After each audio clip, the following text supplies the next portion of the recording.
जय श्री कृष्ण। राधे राधे दोस्तों आज मैं आप लोगों को लड्डू गोपाल की एक ऐसी चौंका देने वाली अंतरात्मा को स्पर्श करने वाली बिल्कुल सत्य लीला कथा सुनाऊंगी, जिसे सुनकर आप यह समझ पाओगे कि आपके घर विराजित लड्डू गोपाल पग पग पर आपके कल्याण के लिए आपका मार्गदर्शन करते हैं। दोस्तों, हमारे लड्डू गोपाल अपने भक्तों से बहुत प्रेम करते हैं, हमेशा अपने लीलाओं के जरिए भक्त का मार्गदर्शन करते हैं, अपने भक्त के जीवन में आए हुए विपत्ति को दूर करने की चेष्टा भी करते हैं। यहाँ तक कि किसी भी विपत्ति के आने से पहले हमारे लड्डू गोपाल अपने भक्त को कई संकेत भी देते हैं, जिससे भक्त अपने ऊपर आने वाले संकट से खुद को सुरक्षित कर सके। परंतु हम भक्त इतने नासमझ होते हैं कि हम उनके संकेतों को कभी कभी नजरअंदाज कर देते हैं, और कई बार तो ऐसा भी होता है कि हम हमारे बाल गोपाल के द्वारा दिए गए संकेतों को समझ ही नहीं पाते। बिल्कुल ऐसे ही एक घटना भक्त के जीवन में घटी है। दोस्तों, आप सभी जो इस वीडियो को देख रहे हैं, मुझे पता है कि आप सभी लड्डू गोपाल के परम भक्त हैं। बाल गोपाल के लिए आप सभी के हृदय में श्रद्धा भक्ति है। बहुत सारे भक्त ऐसे भी होंगे जो लड्डू गोपाल की सेवा भी करते हैं, और सभी अपने अपने लड्डू गोपाल को प्राणों से भी बढ़कर प्रेम करते हैं, तभी आज आप सभी इस वीडियो को देख रहे हैं। परंतु दोस्तों, समय समय पर हमारी श्रद्धा भक्ति में भी बढ़ोतरी होने की आवश्यकता होती है। जब हम दूसरे भक्तों के जीवन में घटी लीलाएं सुनते हैं, हमारे लड्डू गोपाल के चमत्कारों को जानते हैं, तो हमारी श्रद्धा भक्ति हमारे लड्डू गोपाल के लिए और भी गहरी हो जाती है। आज की यह सत्य लीला कथा सुनने के बाद आप सभी की श्रद्धा भक्ति अपने लड्डू गोपाल के लिए कई गुना बढ़ जाएगी। आपका विश्वास अपने कान्हा के लिए और भी गहरा हो जाएगा। दोस्तों, आप सभी से अनुरोध है कि इस वीडियो को अंत तक आंखें बंद करके अपने लड्डू गोपाल के प्रेम रस में डूबकर श्रवण कीजिएगा। मुझे पूर्ण विश्वास है दोस्तों, लीला कथा के अंत में आपकी आंखें नम होंगी। आप यह सोचोगे कि सच में हमारे छोटे से बाल गोपाल इतनी लीलाएं करते हैं, अपने भक्त के रक्षा के लिए हमारे कान्हा इतना कुछ कर सकते हैं। आज की यह लीला कथा हमारे साथ शेयर की है पश्चिम बंगाल के रामपुर हाट में रहने वाली विनीता देवी जी ने। विनीता जी हमसे कहती हैं कि मेरी शादी को लगभग 15 साल हो गए हैं। शादी से पहले मुझे लड्डू गोपाल की सेवा के बारे में ज्यादा जानकारी नहीं थी, पर हाँ, मुझे लड्डू गोपाल के बारे में पता था। बाल गोपाल मुझे बहुत अच्छे लगते थे, पर उनकी सेवा विधि क्या है, यह सारी चीजों का ज्ञान मुझे ज्यादा नहीं था, क्योंकि मेरे मायके में लड्डू गोपाल विराजित नहीं थे। मेरी मम्मी पूजा पाठ करती थी। बचपन से ही मुझे पूजा पाठ करना बहुत अच्छा लगता था। मैंने अपने कई रिश्तेदारों के घर लड्डू गोपाल की सेवा होते देखी थी। फिर मेरी शादी हुई। शादी के बाद जब मैं अपने ससुराल आई, तो मैंने पहली बार लड्डू गोपाल की सेवा मेरे ससुराल में होते देखी। मेरे मन में भगवान के प्रति तो पहले से ही श्रद्धा भक्ति थी।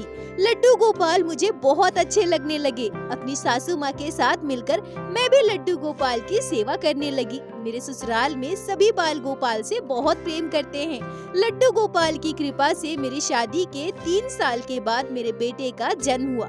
मेरे बेटे के जन्म के बाद मेरे मायके वाले, मेरे ससुराल वाले सभी बहुत खुश थे। धीरे धीरे मेरा बेटा बड़ा होने लगा। लड्डू गोपाल की कृपा से मेरे बेटे में भी वही संस्कार आए जो हमारे परिवार वालों के थे। मेरा बेटा भी बाल गोपाल से बहुत प्रेम करता था, लड्डू गोपाल को अपना बड़ा भाई मानता था। सब कुछ बहुत अच्छे से चल रहा था, पर इसी बीच हमारे जीवन में एक दुर्घटना घटी। इस संसार में जो भी आता है उसे एक न एक दिन जाना ही पड़ता है। 5 साल पहले मेरी सासू माँ लड्डू गोपाल की सेवा की जिम्मेदारी मुझे सौंपकर हम सभी को छोड़कर चली गई। उनकी मृत्यु हो गई। उनके जाने के बाद लड्डू गोपाल की सेवा की संपूर्ण जिम्मेदारी मुझ पर आ गई। मैं, मेरे हस्बैंड और मेरा बेटा, हम तीनों मिलकर लड्डू गोपाल की सेवा बड़े ही प्रेम से करने लगे। मेरे हस्बैंड नौकरी करते थे। सुबह सुबह नाश्ता कर वो अपने काम पर निकल जाते थे और शाम को 5 बजे घर वापस आते थे। मेरा बेटा भी स्कूल जाता था। घर पर मैं अपने लड्डू गोपाल के साथ रहती थी। मेरे ससुराल से मेरे मायके की दूरी ज्यादा नहीं थी, लगभग 20 मिनट का रास्ता था। मेरे हस्बैंड अपने काम की वजह से ज्यादा घूमना फिरना नहीं कर पाते थे। कभी कभी मेरा जब भी मन होता था या मेरे मायके में कोई काम हो और मुझे बुलाया जाए, तो मैं अपने बेटे के साथ स्कूटी से ही अपने मायके चले जाया करती थी। ऐसे ही समय बीत रहा था। एक दिन मेरी मम्मी का मुझे कॉल आया। दरअसल मेरी भाभी संतोषी माता का व्रत करती थी। 16 शुक्रवार पूरे होने के बाद उद्यापन करना था। मेरी मम्मी मुझे कॉल पर कहती है कि आज तुम्हारी भाभी संतोषी माता का उद्यापन करेगी, तुम लोग आ जाना। मैं अपनी मम्मी से कहती हूँ ठीक है मम्मी, राहुल स्कूल से आ जाए फिर मैं राहुल के साथ आती हूँ। विनीता जी कहती हैं कि मेरा बेटा राहुल प्रत्येक दिन दोपहर में 1 बजे स्कूल से आ जाता था। मैं प्रत्येक दिन अपने बेटे को स्कूल छोड़ने और घर वापस लाने जाया करती थी। स्कूल से घर आने के बाद हम दोनों माँ बेटा खाना खाते थे, थोड़ी देर लड्डू गोपाल के साथ समय व्यतीत करते थे और हम दोनों एक दूसरे के साथ समय बिताते थे। यह हमारा प्रत्येक दिन का रूटीन था। उस दिन भी मैं अपने बेटे को स्कूल से वापस लाने गई। घर आने के बाद मैंने अपने बेटे से कहा कि राहुल जल्दी से तैयार हो जाओ, चलो आज तुम्हारे नाना जी के घर जाएंगे। विनीता जी कहती हैं कि हम एक भाई और एक बहन हैं। इकलौती बेटी होने के कारण मेरे मम्मी पापा और मेरा भाई सभी मुझसे बहुत प्रेम करते हैं, मेरा बहुत ख्याल रखते हैं। मेरा बेटा राहुल भी अपने नाना जी के घर जाने से बहुत खुश हो जाता है। अपने नाना जी के घर वो बहुत एंजॉय करता है। नाना जी के घर जाने की बात सुनकर मेरा बेटा उछल पड़ा और कहता है, हाँ मम्मी जल्दी से मुझे खाना दे दो, फिर मैं तैयार हो जाता हूँ। मैंने लड्डू गोपाल को अच्छे से दोपहर का भोग लगाया और एक अलग से कटोरी में कुछ ड्राई फ्रूट्स ढककर रख दिए और मैंने अपने लड्डू गोपाल से कहा, हे मेरे कान्हा, मुझे घर वापस आने में रात हो जाएगी, तब तक अगर आपको भूख लगे तो आप यह भोग ग्रहण कर लेना। उसके बाद हम दोनों माँ बेटे ने खाना खाया। खाना खाने के बाद मैं और मेरा बेटा मेरे मायके जाने के लिए तैयार होने लगे। विनीता जी कहती हैं कि जैसे ही हम तैयार होकर घर से निकलने वाले थे, तभी मैं क्या देखती हूँ कि हमारे छोटे से लड्डू गोपाल अपने सिंहासन से लुढ़क कर नीचे गिरे हुए हैं। बाल गोपाल को ऐसे जमीन पर गिरा हुआ देखकर मेरा हृदय कांप जाता है। मैं दौड़कर जाकर अपने लड्डू गोपाल को गोद में उठाती हूँ। अच्छे से देखने लगती हूँ कि कहीं मेरे छोटे से बाल गोपाल को चोट तो नहीं आई।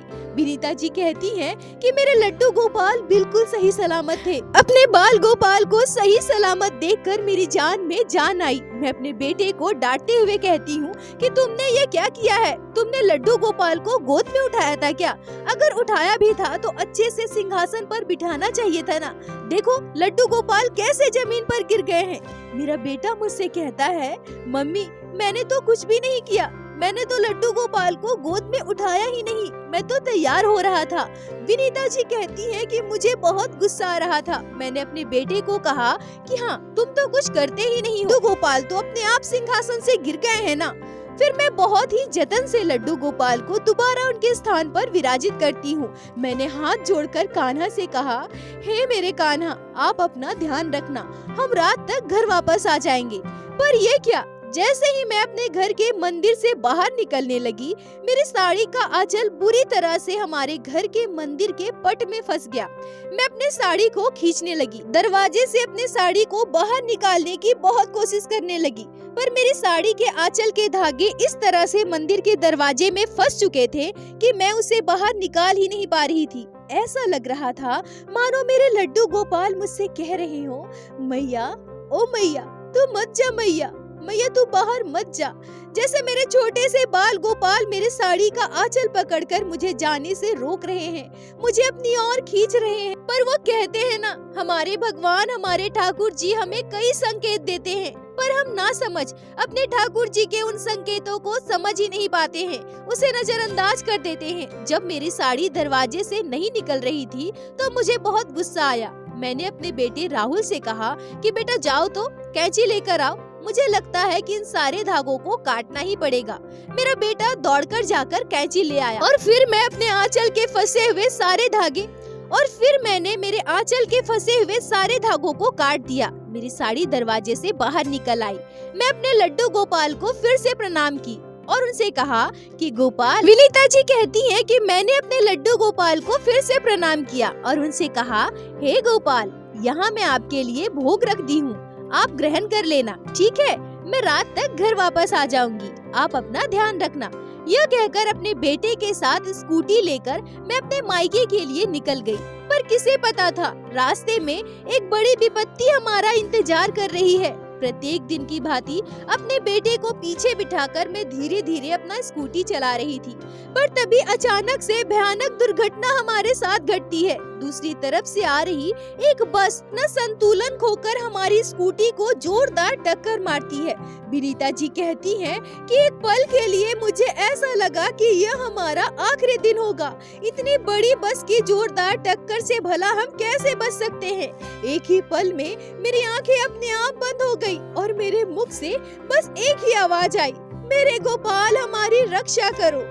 और उसके बाद क्या हुआ मुझे कुछ भी याद नहीं है। इतना भयानक एक्सीडेंट, बस ने स्कूटी को जोरदार टक्कर मारी, सड़क में हड़कंप मच गया, मुझे कुछ भी होश नहीं था। थोड़ी देर के बाद जब मेरी आंखें खुलती है तो मैं देखती हूँ कि मैं एक बेंच पर लेटी हुई हूँ, मेरे सर से खून बह रहे हैं। मेरी आंखें खुलते ही मैं अपने बेटे के लिए रोने लगती हूँ, अपने बेटे के लिए चिल्लाने लगती हूँ, अपने बेटे का नाम लेकर उसे पुकारने लगती हूँ। तभी वहाँ खड़े सभी लोग कहते हैं कि आप रोइए नहीं, आपके सर में चोट लगी है, खून निकल रहा है, परेशान मत होइए, आपका बेटा बिल्कुल सही सलामत है। पर मैं एक माँ हूँ, अपने बेटे को देखे बिना मुझे चैन कैसे आ सकता है। तभी मेरा बेटा मेरे पास आता है, अपने बेटे को सही सलामत देखकर मेरे जान में जान आती है। वहाँ खड़े सभी लोग कह रहे थे कि एक्सीडेंट बहुत जबरदस्त था। सभी आश्चर्य थे, हम दोनों इस भयानक दुर्घटना में कैसे बच गए। मेरी स्कूटी पूरी तरह से क्षतिग्रस्त हो चुकी थी और सबसे आश्चर्य करने वाली बात तो यह थी कि मेरे बेटे को एक खरोच तक नहीं आई थी। मेरा बेटा बिल्कुल सही सलामत था। वहाँ उपस्थित सभी लोगों का यह कहना था कि आप दोनों पर भगवान की विशेष कृपा है, जो इतनी भयानक दुर्घटना में आप दोनों सही सलामत है, आपकी जान बच गई। वो यह भी कह रहे थे कि जैसे ही बस ने स्कूटी को टक्कर मारी, मेरा बेटा स्कूटी से कूदकर दूर गिर गया और मेरी स्कूटी को बस घसीटते हुए ले गई। मैं भी स्कूटी के साथ घसीटती चली गई। स्कूटी मेरे ऊपर थी, पर लड्डू गोपाल की कृपा देखिए, इतनी भयानक दुर्घटना में भी मेरी जान बच गई। मैं अपना मोबाइल ढूंढने लगी, तब मेरा बेटा कहता है कि मम्मी, मैंने नाना जी और पापा सबको कॉल कर दिया है, थोड़ी ही देर में मेरे मायके वाले, मेरे हस्बैंड सभी वहाँ आ जाते हैं, मुझे अस्पताल ले जाया जाता है। मेरा एक पैर में और एक हाथ में बहुत दर्द हो रहा था, मैं अपना हाथ उठा भी नहीं पा रही थी। एक्सरे करने के बाद पता चला कि मेरे पैर में फ्रैक्चर हो गया है और मेरा हाथ पूरी तरह से टूट चुका है।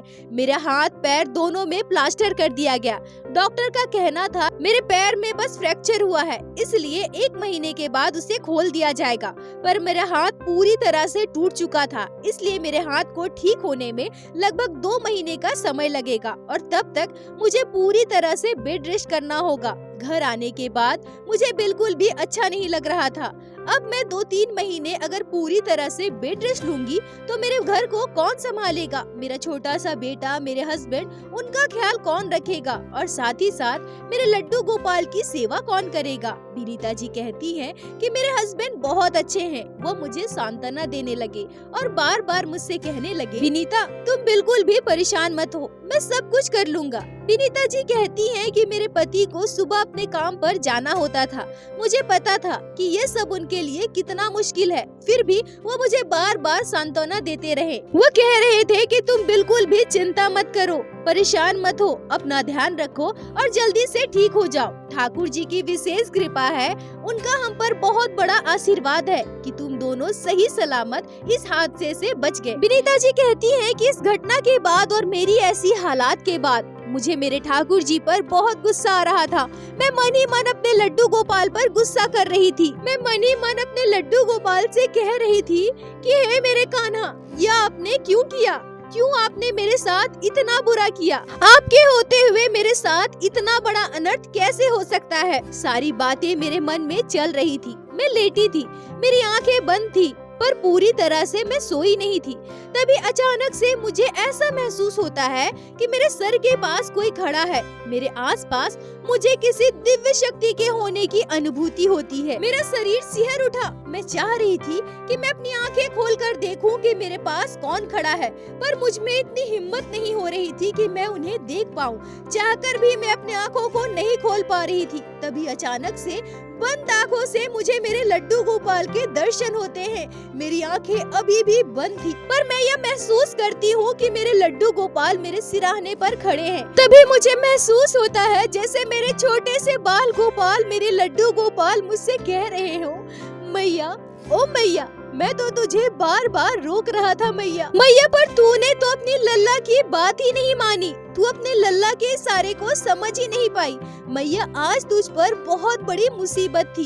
तुम्हारी भक्ति ने और तुम्हारे अपने भगवान के ऊपर विश्वास ने तुझे उस बड़े काल से बाहर निकाल दिया। तू चिंता मत कर मैया, तेरा लल्ला हमेशा तेरे साथ है। विनीता जी कहती है कि ये सारी बातें लड्डू गोपाल को मुझसे कहते हुए मैं स्पष्ट रूप से सुन पा रही थी, पर मेरी हिम्मत नहीं हो रही थी कि मैं अपनी आंखें खोलकर अपने कन्हैया के दिव्य स्वरूप के दर्शन कर पाऊं। मैं चाहकर भी अपनी आंखें खोल ही नहीं पा रही थी। मेरी दोनों आंखों से अश्रुधारा बह रहे थे। तभी अचानक से मेरे हस्बैंड की आवाज सुनाई देती है। मेरे हस्बैंड मुझसे कहते हैं, विनीता तुम रो रही हो, और तभी तुरंत मेरी आंखें खुल जाती है। मैं इधर उधर देखने लगती हूँ, पर कहीं मुझे कोई दिखाई नहीं देता। मेरे लड्डू गोपाल वहाँ थे ही नहीं। मैं अपने हस्बैंड को रोते हुए गले लगा लेती हूँ और मैंने जो भी अभी महसूस किया वो सारी बातें अपने हस्बैंड को बताती हूँ। मैंने अपने हस्बैंड को यह भी बताया कि जब मैं अपने मायके के लिए निकल रही थी तो कैसे बार बार मेरे कन्हैया ने मुझे जाने से रोका था। विनीता जी कहती है कि उस दिन से लड्डू गोपाल पर हमारा विश्वास और भी गहरा हो गया। हमें यह पूर्ण विश्वास है कि हर समय हर वक्त मेरे बाल गोपाल, मेरे लड्डू गोपाल हमारे साथ है। हम दोनों पति पत्नी पूरे सच्चे भाव से, पूरे अंतरात्मा से हमारे लड्डू गोपाल की सेवा करते हैं। विनीता जी, आपका बहुत बहुत धन्यवाद जो आपने लड्डू गोपाल के इस अद्भुत चमत्कार को हमारे साथ शेयर की, जिसे मैं हमारे चैनल के माध्यम से बाकी सारे भक्तों तक पहुंचा सकी। अपना साथ और प्यार ऐसे ही बनाए रखें। दोस्तों, सच में ये लीला सुनने के बाद मेरे शरीर के रोंगटे खड़े हो गए, मेरा शरीर सिहर उठा। ठाकुर जी ऐसी कृपा अपने हर एक भक्त पर बनाए रखे। और दोस्तों, मेरे साथ एक बार प्रेम से कहिए, बोलो बाके बिहारी लाल की जय, लड्डू गोपाल की जय, जय जय श्री राधे। दोस्तों, यदि आप लोगों को आज की यह लीला कथा अच्छी लगी हो, आपके हृदय को स्पर्श की हो, तो कृपया वीडियो को लाइक करके अपने दोस्तों के साथ शेयर अवश्य करें, जिससे बाकी भक्त भी लड्डू गोपाल की इस अद्भुत लीला कथा को श्रवण कर सके। और हमारे चैनल को सब्सक्राइब करें, जिससे प्रतिदिन आप लोग हमारे चैनल पे श्री बाके बिहारी श्री लड्डू गोपाल की लीला कथा सुन सके। दोस्तों, यदि आपके जीवन में घटी हो कोई भी चमत्कारी घटना या लड्डू गोपाल ने कभी भी की हो कोई भी लीला जिसे आप हम सभी के साथ शेयर करना चाहते हैं, तो कृपया हमें इंस्टाग्राम पे मैसेज करें। हम आपसे कांटेक्ट करेंगे और आपकी उस लीला कथा को हमारे चैनल पे बाकी सारे भक्तों के साथ शेयर अवश्य करेंगे। लड्डू गोपाल की कृपा आप पर और आपके पूरे परिवार पर बनी रहे। राधे राधे दोस्तों।